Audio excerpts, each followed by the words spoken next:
दोस्तों स्वागत है आपका इनसाइट नॉलेज की टॉप डिफेंस और वर्ल्ड अफेयर से जुड़ी न्यूज में। आज एक बार फिर से काफी सारी डिफेंस और वर्ल्ड अफेयर से जुड़ी इंटरेस्टिंग खबरें सामने आ रही है, जिसमें किस तरह से अब भारत के मेक इन इंडिया ने रंग दिखाना स्टार्ट कर दिया है और एक स्वदेशी भारतीय हथियार को विकसित मेक इन इंडिया के तहत भारत ने कर डाला है। इसके बारे में इस वीडियो में बात करेंगे। इसके अलावा प्रधानमंत्री नरेंद्र मोदी आज रूस के लिए रवाना होंगे और 8 और 9 तारीख को रूस में रहने वाले हैं। लेकिन रूस विजिट से पहले INSTC से भी बड़े ट्रेड रूट के ऊपर भारत और रूस बातचीत स्टार्ट कर चुके हैं। इसके बारे में भी आगे बात करेंगे। और उत्तर प्रदेश को किस तरह से राफेल फाइटर जेट की फैक्ट्री और ब्रह्मोस की मैन्युफैक्चरिंग यूनिट के बाद एक और बड़ा तोहफा मिला है, इसके बारे में भी इस वीडियो में बात करेंगे। वहीं किस तरह से स्टेल्थ तकनीक अमेरिका अब भारत को देने के लिए उतारू नजर आ रहा है, इसके बारे में भी बात करेंगे। कुल मिलाकर सभी खबरें बेहद ज्यादा इम्पोर्टेंट और काफी बड़ी है, इसीलिए वीडियो को अंत तक जरूर देखिएगा। साथ ही कल हमने आपसे पूछा था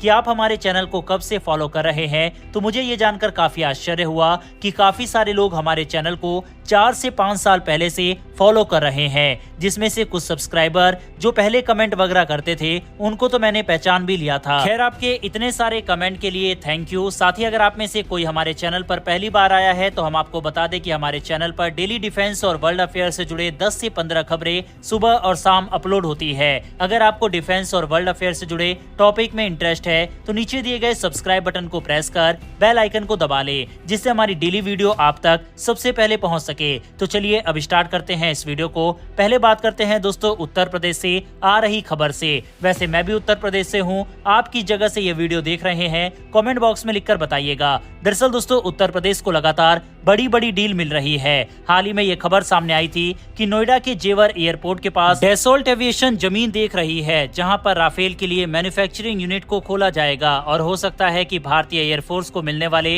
100 राफेल फाइटर जेट की मैन्युफैक्चरिंग इसी जगह से हो। इससे पहले उत्तर प्रदेश में ही ब्रह्मोस की फैक्ट्री भी लग चुकी है और इंडियन आर्मी को मिलने वाले राइफल की फैक्ट्री भी उत्तर प्रदेश में ही है। वहीं पर अब खबर सामने आ रही है कि सेमीकंडक्टर के क्षेत्र में भी उत्तर प्रदेश को एक बड़ा तोहफा मिलने जा रहा है। हालांकि ऐसा नहीं है कि उत्तर प्रदेश को सेमीकंडक्टर का इतना बड़ा निवेश ऐसे ही मिल गया। आज से तकरीबन 6 महीने पहले उत्तर प्रदेश ने अपनी खुद की डेडिकेटेड सेमीकंडक्टर पॉलिसी को बनाया था और गुजरात, तमिलनाडु और उड़ीसा के बाद चौथा स्टेट बना था जिसने अपनी डेडिकेटेड सेमीकंडक्टर पॉलिसी बनाई। इसका फायदा अब उत्तर प्रदेश को मिल रहा है और 40,000 करोड़ का निवेश अब उत्तर प्रदेश में सेमीकंडक्टर के क्षेत्र में होने जा रहा है। यहाँ पर दोस्तों सेमीकंडक्टर पॉलिसी का जिक्र करना इसलिए जरूरी था क्योंकि काफी सारे लोग हर बार ये बात बोलते हैं कि क्योंकि केंद्र में बीजेपी की सरकार है, इस वजह से जितनी भी कंपनियां अगर आती है वह या तो गुजरात में या फिर अन्य भाजपा स्टेट में ही जाती है।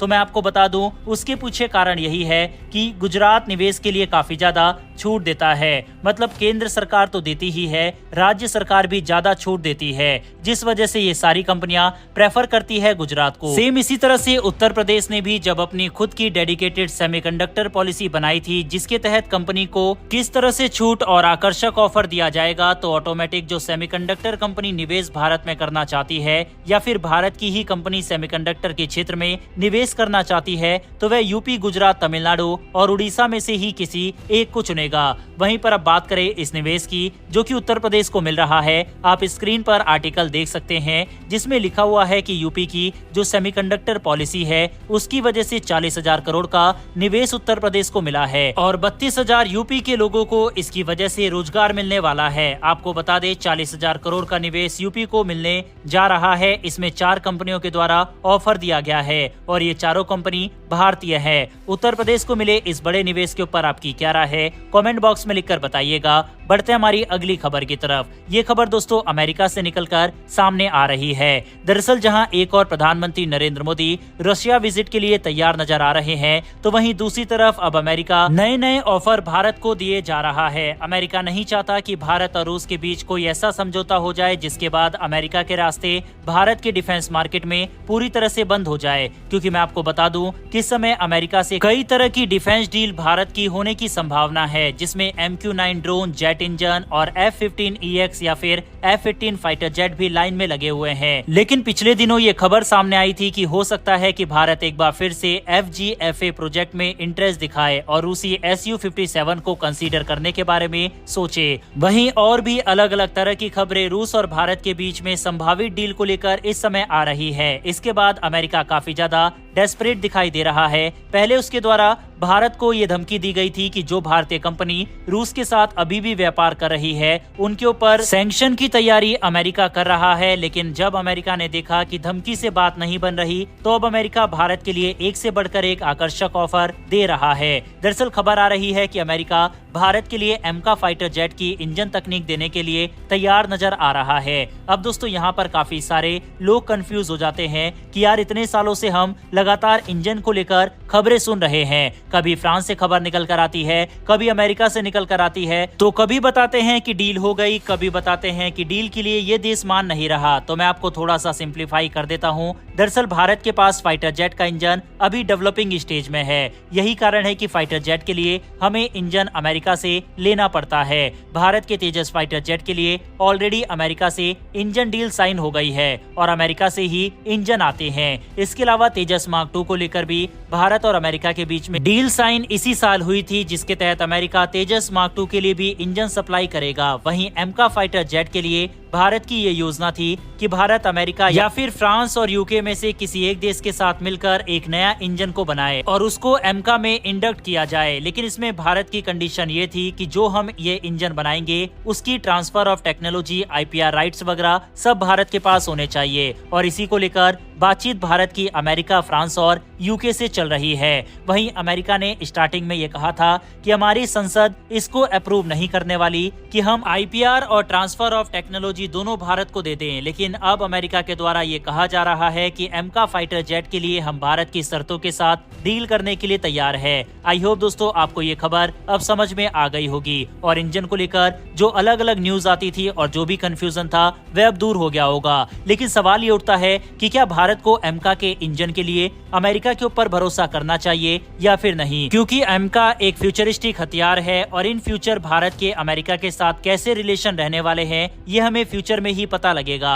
आपकी इस पर क्या राय है? क्या भारत को एमका के लिए फ्रांस, यूके और अमेरिका में से किस देश को चुनना चाहिए? अपनी राय कमेंट बॉक्स में लिखकर बताइएगा। बढ़ते हैं हमारी अगली खबर की तरफ। ये खबर दोस्तों भारत के मेक इन इंडिया प्रोजेक्ट से निकलकर सामने आ रही है। दरअसल भारत ने इंडिजिनस रूप से अपने जोरावर टैंक को तैयार कर लिया है और इसकी पहली तस्वीर आप लोगों के सामने है। इसे हाई एल्टीट्यूड इलाके में बेहतर क्षमता प्रदान करने के लिए डिजाइन किया गया है। इसका वजन सिर्फ 25 टन है, जो T-90 जैसे भारी टैंकों के वजन का आधा है, जिससे ये मुश्किल पहाड़ी इलाकों में काम कर सकता है जहां बड़े टैंक नहीं पहुंच सकते। इसका नाम 19वीं सदी के डोगरा जनरल जोरावर सिंह के नाम पर रखा गया है, जिन्होंने लद्दाख और पश्चिमी तिब्बत में सैन्य अभियानों का नेतृत्व किया था। दोस्तों जोरावर को रिकॉर्ड 2 सालों में DRDO और लार्सन एंड टुर्बो के द्वारा तैयार किया गया है। भारत के इन महान वैज्ञानिकों के लिए कमेंट बॉक्स में एक जय हिंद जरूर लिखिएगा। बढ़ते हमारी आज की अंतिम खबर की तरफ, जो कि रूस से निकलकर सामने आ रही है। दरअसल रूस यात्रा से पहले नई दिल्ली और मॉस्को ने एक बड़ी योजना को लेकर काम शुरू कर दिया है। भारत और रूस को जोड़ने वाले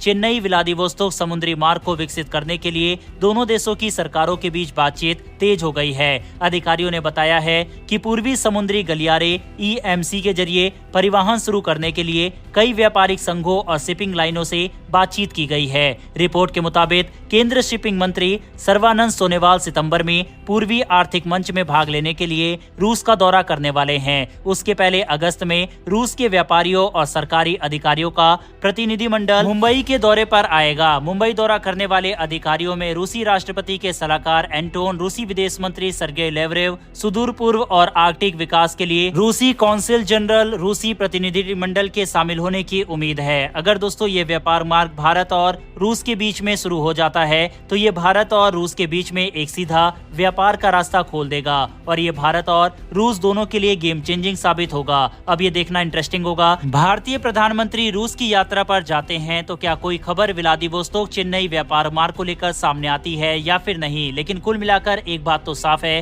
कि प्रधानमंत्री नरेंद्र मोदी के रूस विजिट के दौरान काफी मजा आने वाला है, क्योंकि एक और रूस यूक्रेन युद्ध चल रहा है, दूसरी ओर वेस्टर्न कंट्रीज भारत के ऊपर पर नजरें गड़ाए बैठे हैं, तो तीसरी तरफ प्रधानमंत्री नरेंद्र मोदी रशिया जा रहे हैं। यानी कि आने वाले 2 से 3 दिन काफी ज्यादा इंटरेस्टिंग रहने वाले हैं फॉरेन पॉलिसी के लिए। बहरहाल इस वीडियो में इतना ही। अगर आपको डिफेंस और फॉरेन पॉलिसी पसंद है तो नीचे दिए गए सब्सक्राइब बटन को प्रेस कर बेल आइकन को दबा ले, जिससे हमारी डेली वीडियो आप तक सबसे पहले पहुंच सके। फिर मिलेंगे ऐसी एक नई वीडियो के साथ। धन्यवाद। जय हिंद।